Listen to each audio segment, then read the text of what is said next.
Hi friends, మన తెలంగాణలో వచ్చేసి రైతులైతే ఉన్నారు కదా. సో వాళ్ళకైతే అదిరిపోయే శుభవార్త అయితే తీసుకొచ్చింది ఈసారి ప్రభుత్వం. ఎప్పటి నుంచో మనం ఎదురు చూస్తున్న వానాకాలం పంట పెట్టుబడి సాయం కింద ఏదైతే రైతు భరోసా డబ్బులు ఉన్నాయో రైతుల ఖాతాలో జమ చేయడానికి ప్రభుత్వం అయితే ముందుకైతే వచ్చేసింది. సో ముందుగా జిల్లాల వారికి అయితే ఇస్తారని చెప్పారు. సో ఏ జిల్లాలకు అయితే ముందుగా ఇస్తారనేది ఈరోజు ఈ వీడియోలో అయితే మనం అయితే మాట్లాడుకుందాం. సో ఈ వీడియోని మాత్రం మీరు చివరి వరకు అయితే చూసి ఇన్ఫర్మేషన్ అయితే తెలుసుకోండి. దాంతోపాటు ఇన్ఫర్మేషన్ మీకు నచ్చితే మాత్రమే వీడియోని ఒక లైక్ చేసి మీరైతే సపోర్ట్ చేయండి. దాంతోపాటు ఇలాంటి రైతు భరోసా కానీ రైతు రుణమాఫీ కోసం అయితే మన ఛానల్కి అయితే సబ్స్క్రైబ్ చేసి పక్కనే ఉన్న బెల్ ఐకాన్ని ఆల్లో పెట్టి ట్యాబ్ అయితే చేసుకోండి. ఇప్పుడైతే లేట్ చేయకుండా వీడియో అయితే స్టార్ట్ అయితే చేద్దాం. సో మన తెలంగాణలో వచ్చేసి ఆల్రెడీ ఒక జాతర అయితే జరుగుతుంది. సో రైతు రుణమాఫీ కోసం చాలామంది ఇప్పటికే ఆనందంలో అయితే ఉన్నారు. 2,00,000 రుణమాఫీ ఏ ప్రభుత్వం ఇప్పుడు దాకా చేయలేదు.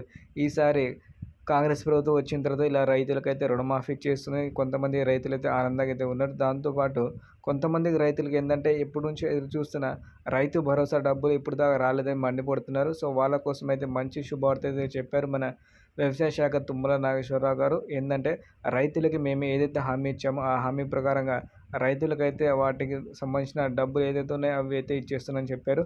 సో ముందుగా చూసుకుంటే రైతు రుణమాఫీ వాళ్ళు చెప్పినట్టయితే చేస్తున్నారు. 2,00,000 రుణమాఫీ ఆల్రెడీ 1,500,000 అయిపోయింది. సో ఈ రోజున కూడా 2,00,000 ఎవరికైతే రాలేదో వాళ్ళకు కూడా ఈ రోజైతే జమ చేయడం అయితే జరుగుతుంది. దాంతోపాటు మనకి గత ప్రభుత్వంలో ఉన్నప్పుడు అందరు రైతులకైతే డబ్బులైతే ఇచ్చారు. ఈసారి అలా కాకుండా కౌలు రైతులు అలాగే సన్నకారు రైతులు ఎవరైతే ఉన్నారో వాళ్ళకి మాత్రమే ఈసారి రైతు భరోసా డబ్బులైతే జమ చేస్తామని చెప్పడం అయితే జరిగింది. సో దీనిపైన చాలామంది రైతులైతే ఆనందంగా అయితే ఉన్నారు. ఎందుకంటే గతంలో చూసుకుంటే చాలా ఎక్కువ భూములు ఉన్న వాళ్ళకైతే ఎక్కువ డబ్బులు వెళ్ళిపోయిందని బాధ అయితే పడ్డారు. సో అలా కాకుండా ఈసారి సన్నకారు రైతులు అలాగే కౌలు రైతులను ఎవరు పట్టించుకోవట్లేదని చెప్పిన తర్వాత ఈసారి ఈ గవర్నమెంట్ అయితే పట్టించుకొని వాళ్ళకు కూడా రైతు భరోసా డబ్బులు అయితే ఇవ్వడానికైతే ముందుకైతే వచ్చేసింది.